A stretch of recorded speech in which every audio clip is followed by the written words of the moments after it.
Okay, I'm going to do a slight introduction to this video, and I'm adding in this content right now for one major reason.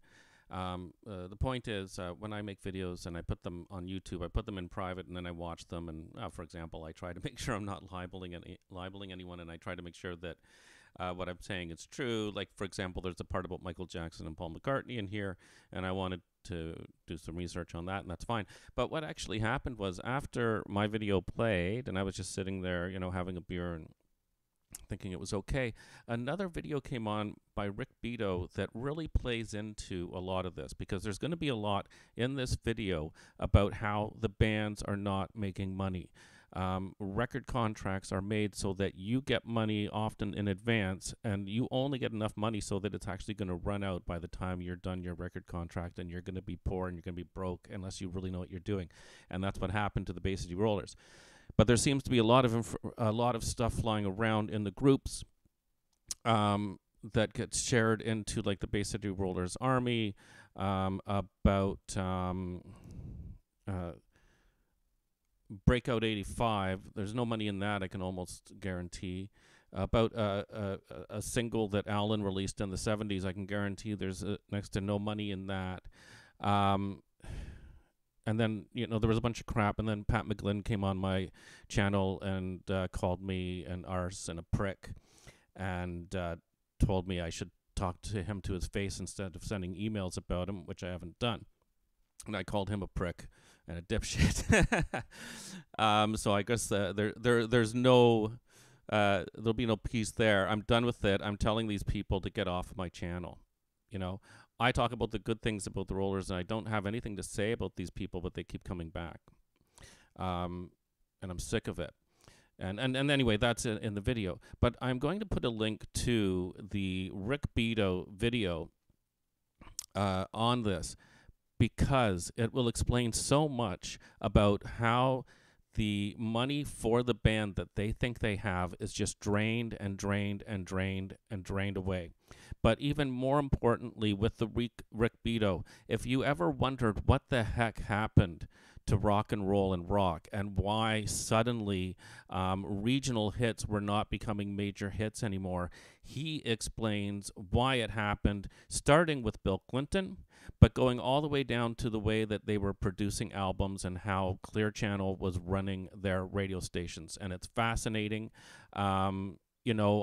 I've had like little bits of information about this through my life, and we've witnessed the destruction of music. Over the past, I don't know how many decades it is, and we're in the worst spot now than we ever have been.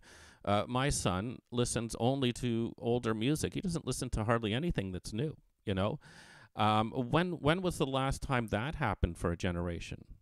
It's so weird. So anyway, yeah, I'm fed up with these people that I don't care about, that I don't know about, that disagree about what albums the Bay City Rollers played on. I do not think that international pop stars should be attacking people on their YouTube channel who are fans of a band.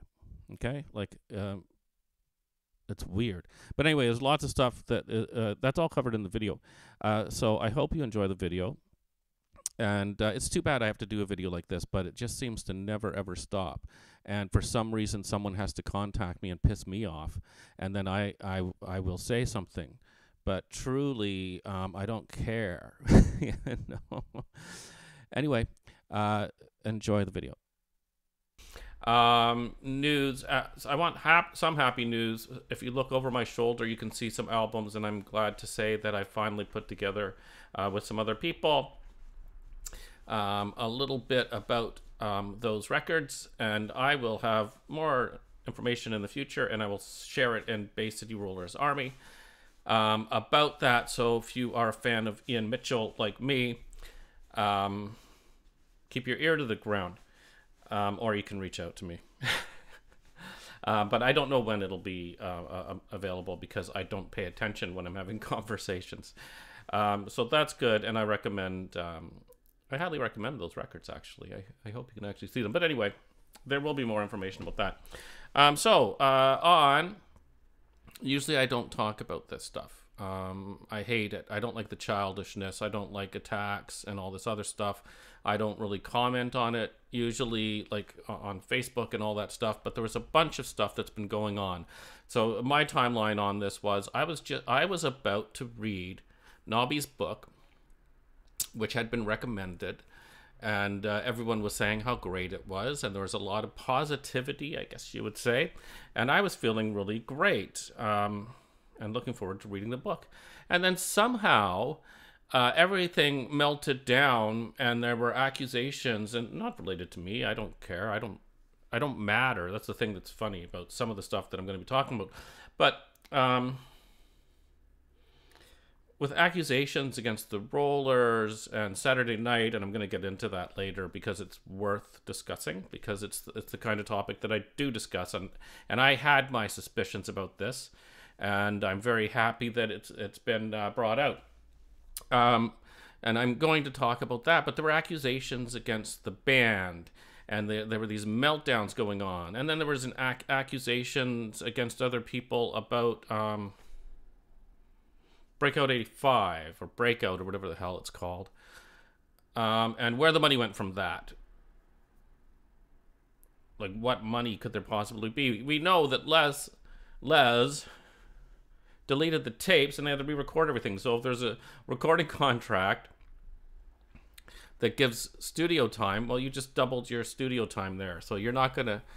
I don't know how you make money when you do that. But the other thing was that apparently it was mentioned that the money went to Bay City Music. That's a publishing company.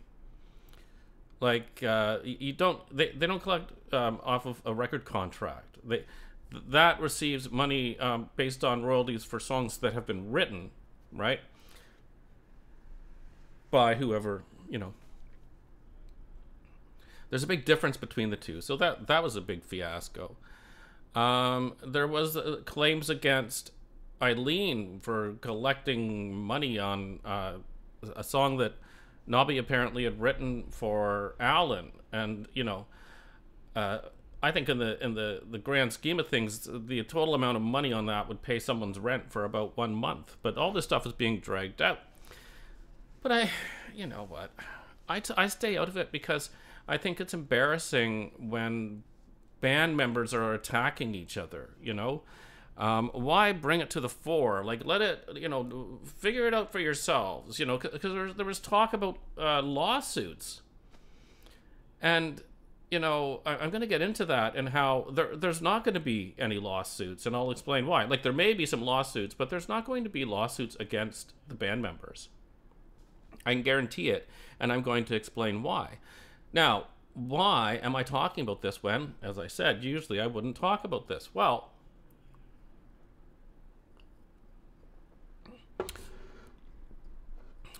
I'm getting dragged into it because...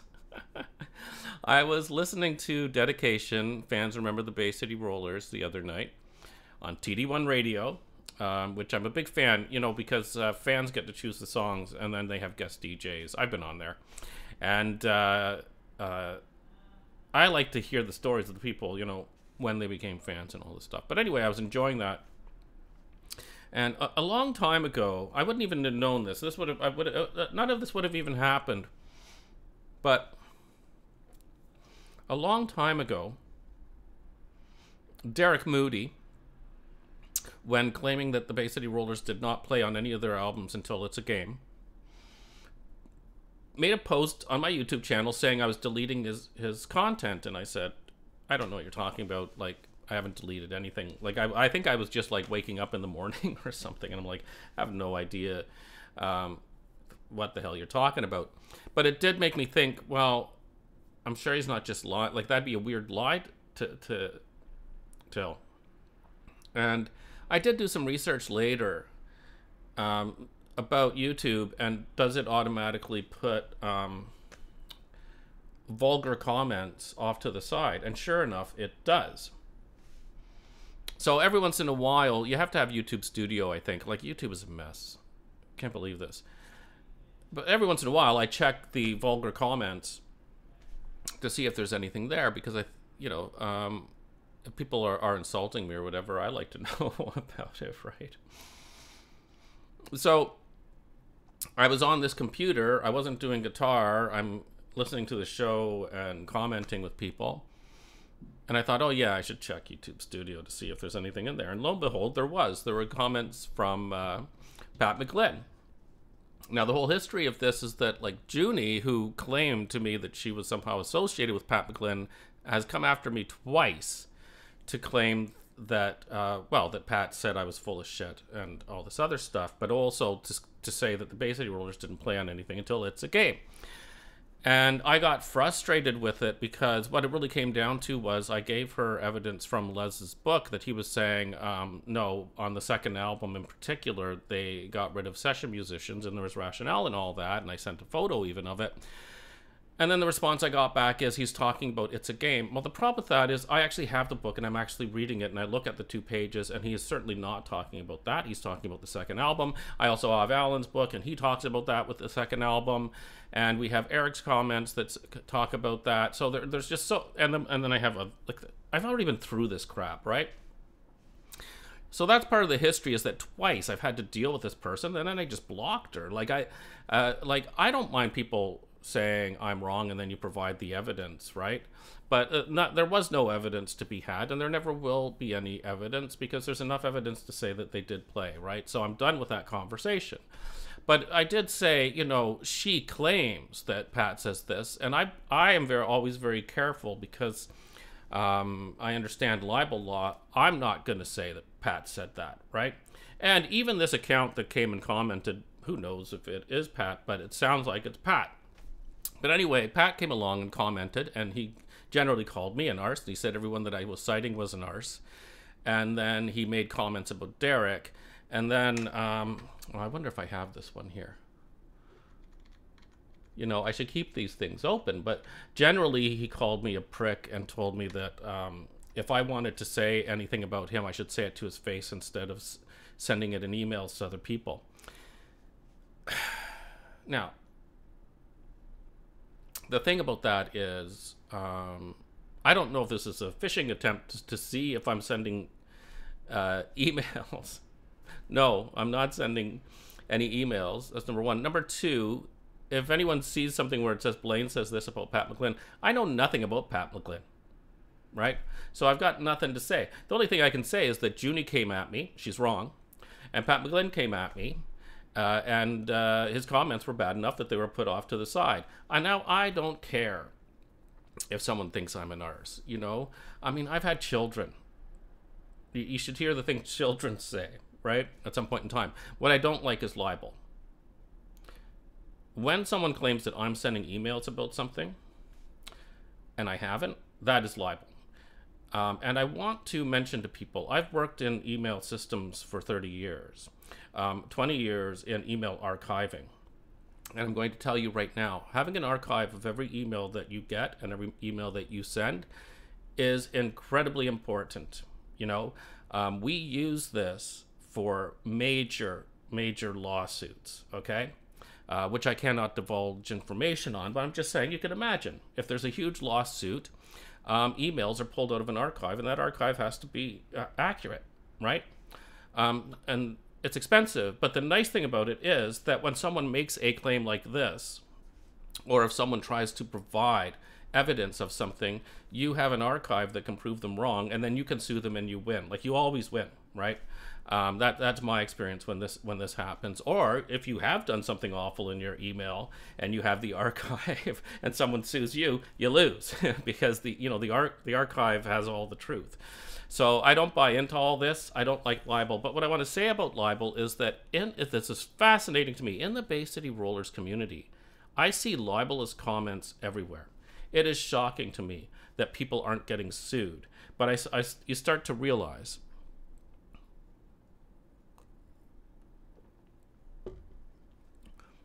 people aren't getting sued because the rollers don't have the money, right?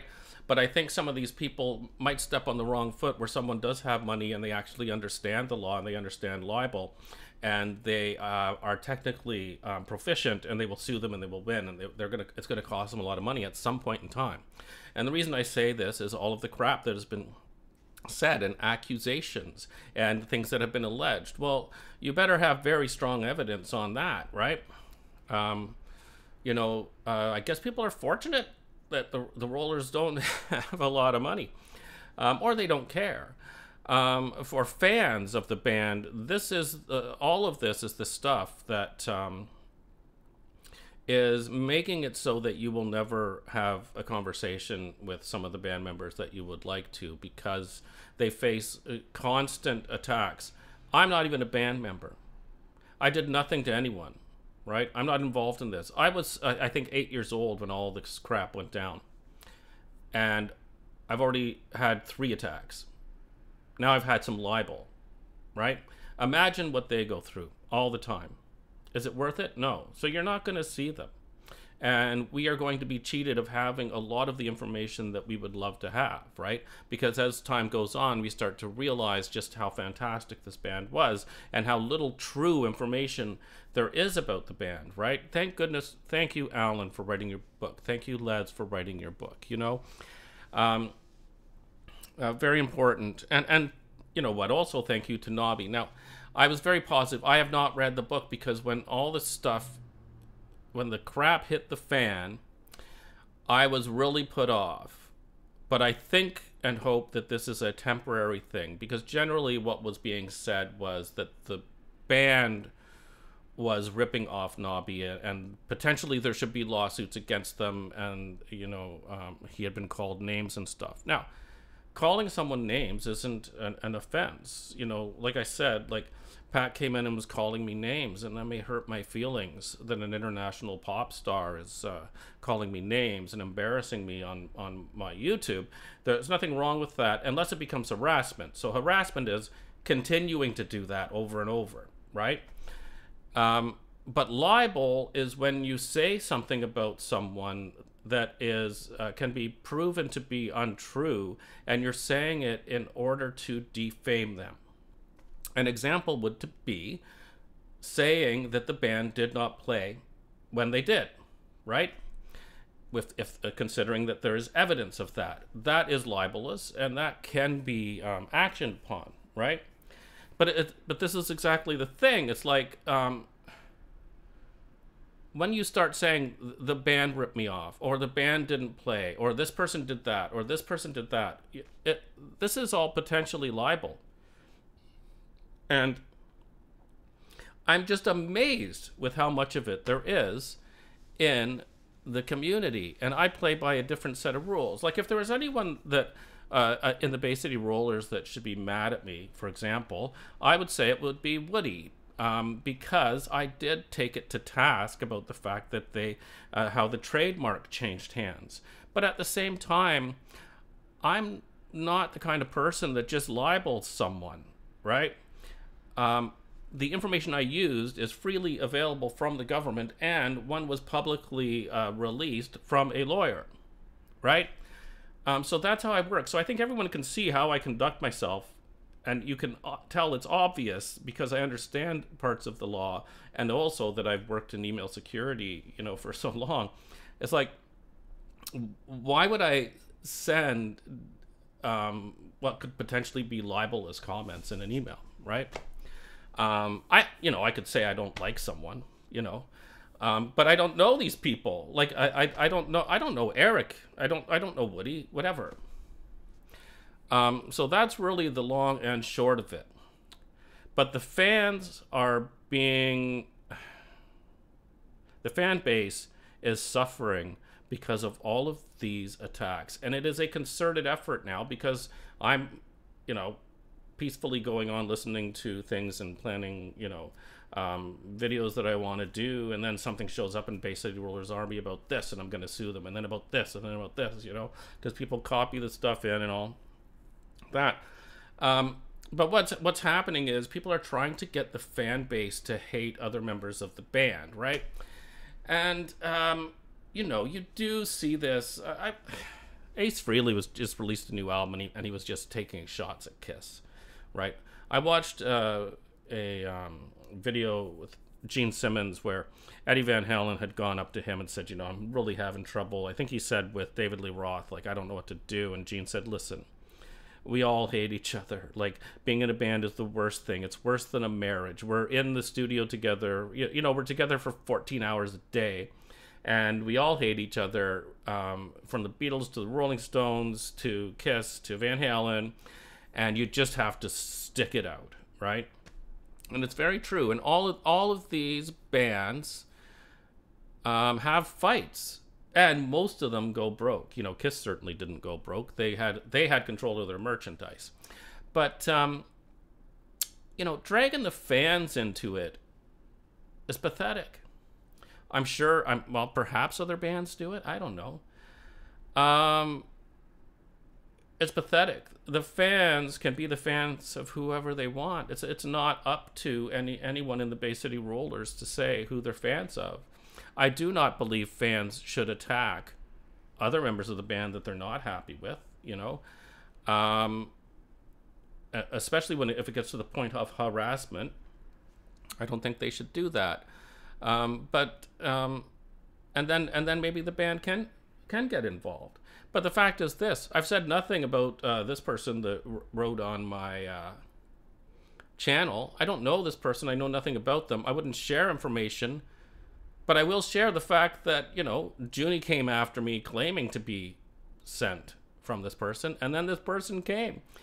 As like, that's the beginning and end of it. Okay, so I'm done with that.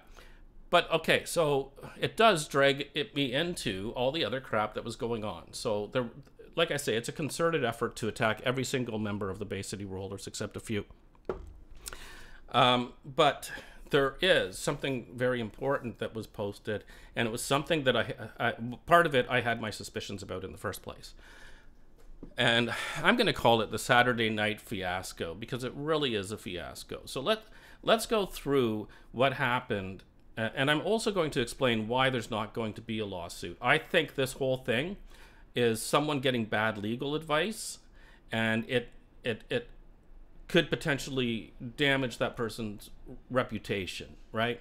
But let's hope it doesn't come to that, and that people understand how like the law, contract law in particular, works, right? By the way, I'm not a lawyer. I'm just a person using common sense, right? But also, I've had jobs, so I know what signing a contract means, right? So here's the thing. 1973, the Bay City Rollers, the actual band at the time, which is before Les and before Woody, go in to record Saturday Night, written by Martin and Coulter. And I forget who produced it. You know, somebody produced it. And the band did a great job. The vocals are great. The band's performance is great. You know, it's a little bit edgy. It's a little bit edgy for the time. It's great. But unfortunately, what happens is that the production on the vocals is incorrect, in the sense that they needed more echo and reverb to warm up the vocals, right? Otherwise, it's too dry. And that really, the job on that is, that's up to the producer to do that, right? And they failed to do it, in my mind, properly. Now, you can say that I'm wrong, but if you listen to the Rollin' album, the version of Saturday Night on there, you can see that they did provide that reverb and that warmth for the vocals. And that is the version that got played on the radio over here and made it a hit, right? So anyway, Botched job number one was, I don't think the production was as good as it should have been for the Bay City Rollers on the original Saturday Night. Now, the next thing that I think is a bit of a botch, and I suspected this, and I actually ordered a copy of Nobby's version of Saturday Night because I suspected this, and I wanted to really analyze the vinyl version of that, right? But unfortunately, when you buy Bay City Rollers stuff off Discogs, people are jerks. You know, I've received mint copies of Bay City Rollers stuff that is trashed. This one, the guy, I never even received the 45s that I ordered, right? So I've had to use digital versions, and none of them that I have are good. But here's the thing. When I first heard the Nobby version, I thought, the version on Rollin', the chant and all that sounds like it's perhaps the same singers, but with just more warmth, right? And according to a post by Nobby that was shared into the Bay City Rollers Army group, there is an allegation that that is definitely the case, right? And so, yeah, I don't have to do much more research. It's kind of being confirmed there, and it may be very true. So that is, I'm going to say, potentially a botched job. And and this has to do with contract law about whether or not that was a botched job there. But one thing I want to say is there were a lot of claims against the other rollers about this. The rollers were not involved in anything that was written by Martin and Coulter on the first album. How do we know this? The rollers have said it, but more importantly, Phil Coulter has said that he didn't let them touch any of it because he felt that they were not competent enough, right? Oops, I have to jump in here. Sorry if this seems strange.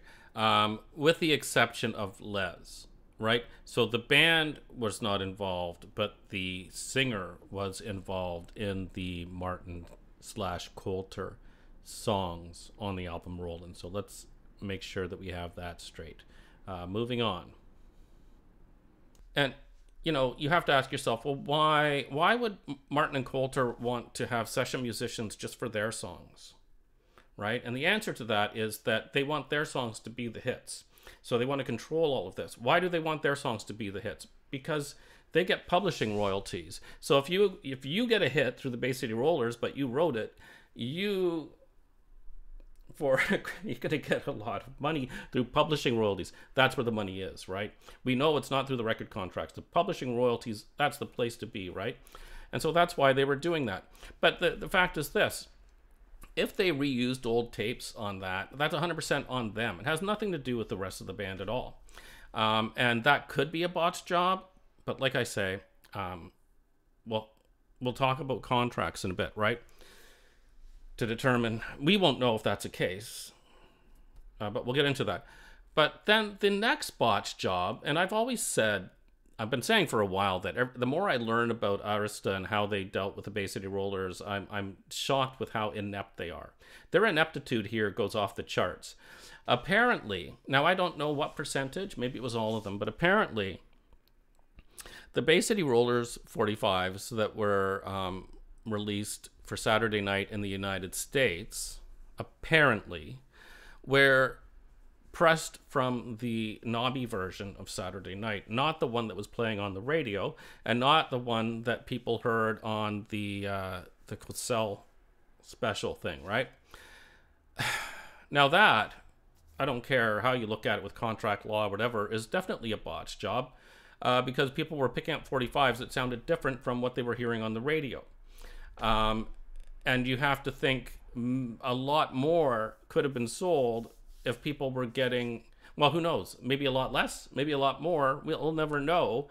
Could have been sold if they were pressing the actual correct version. And I'm not saying that the Les version is better than the Nobby version vocally. What I'm saying is, like I said, they botched the production on the first version.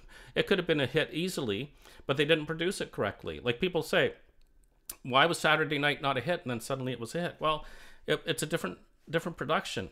It's the same thing as like, oh, here's a band, they've redone some of their songs, and you're like, why does it sound like crap now? Well, they don't have that good producer, right? Producers are worth quite a bit. You know, I go on and on about how I get upset with producers, but they can be worth quite a bit. They can make or break you, right? Okay, so if we look at that, if we were to assume, now, I actually had a friend play over the phone from me. She claimed that she had a 45 of Saturday Night that was released long after Nobby left the band, and it didn't have his picture on the picture sleeve or anything. And I asked her to play that over the phone to me, and I confirmed that that was indeed the Nobby version that was on there. And I think that might have been a German pressing. I'm not sure. Maybe Finland, like somewhere in Scandinavia, maybe. I don't know. So this problem definitely existed. But if it existed across all of the 1 million, approximately, pressings of Saturday Night in the United States, based on what I know of the ridiculously awful contracts that the Bay City Rollers had, they may have made $60,000 from that initial run. And that would be taxed, perhaps, so that they would only get $30,000. And that would be divided across 5 people. But if it's the Nobby version, Arista should also have paid him, perhaps. Now we have to get to that. So the point is, everyone knows from earlier videos that what actually happened with the Rollers is that when you combine all of the taxes and all of the other expenses, by the time 81 came around, they received a tax bill that was higher than perhaps any of the money they had actually seen. They all went broke and they lost everything. So the reality is, from Saturday night, there's not... from that first run, there's not a lot of money. It was all taxed to death, and there was also problems with, I think, the record company, but I don't want to get into all that detail. But here we go back to, okay, so is it a botched job that they may have Nobby's vocals on the Rollin' album, right? Because that's one of the allegations.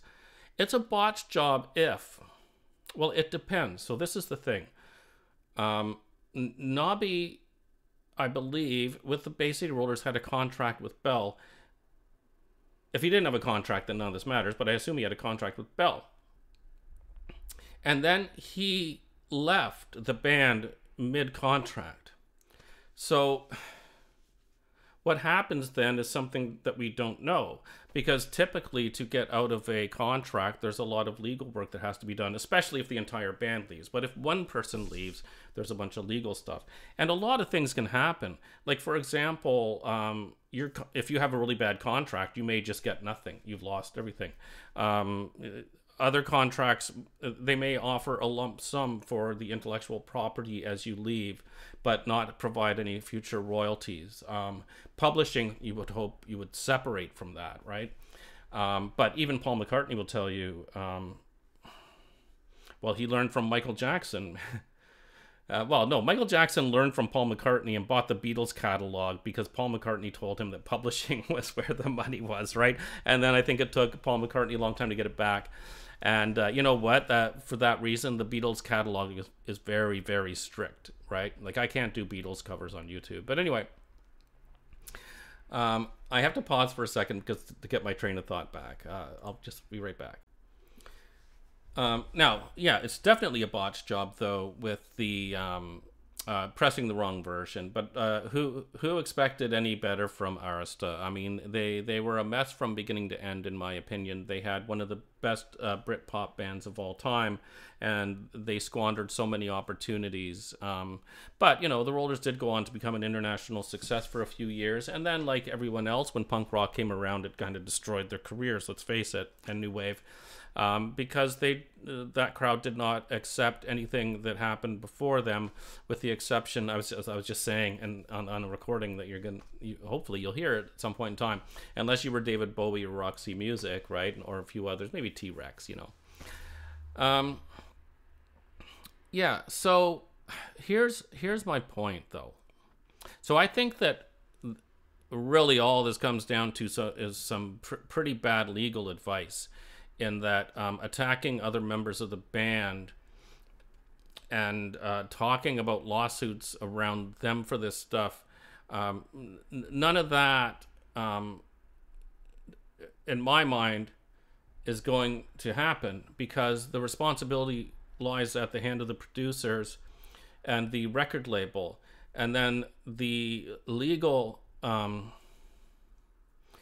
part comes down to contract law and what the contracts actually say that were signed. The other big problem is, do those contracts still exist anywhere? I don't know how long after severing a contract a company needs to keep those records for. I have no idea, and that's not for me to look into. So here's the thing. I hate fans being used to attack other band members. If you want to do it takes no time to do something legal. There's no huge build up period if you have the evidence. So if you have it, you know, you go ahead and you do that. You don't need to tell fans about this, right? You don't need to drag fans into your war, and it's actually an attack on the fans. And I'm seeing like all of this stuff happened. So my message really, forget all these people. To the fans is, don't buy into attacking other members of the band, because like I see it, like every member of the band's been attacked this week. It's BS. It's already ruined most of your chances for ever having a decent conversation with any of the band members, because they're done. They're fed up, and they're not talking to people a lot of the times, right? And this is just going to make matters worse. And then not only that, you know, if you want to preserve the memory of this band, it's going to destroy that as well. So that's my advice to them. Now, yeah, I think cooler heads prevail. I think that given some time, all of this explosion will calm down as people start to realize that there's no lawyer that is a good lawyer, that's going to make a lawsuit that has to do with contract law against people that there's no contract with. That's really what it comes down to. And there are lawyers out there that will take advantage of people, I'm sure, and string them along and take lots of money. I mean, this happens in divorce over here all the time, although we're getting much better at it in Canada and people are avoiding lawyers. But there, you know, there are lawyers out there that just want to make money. And I recommend avoiding them, except in cases of libel where you have evidence, because that can make a lot of money. Right? Or if you have to defend yourself, I guess, then you'll have no choice. I don't recommend going to court defending yourself, right? So anyway, that's the week.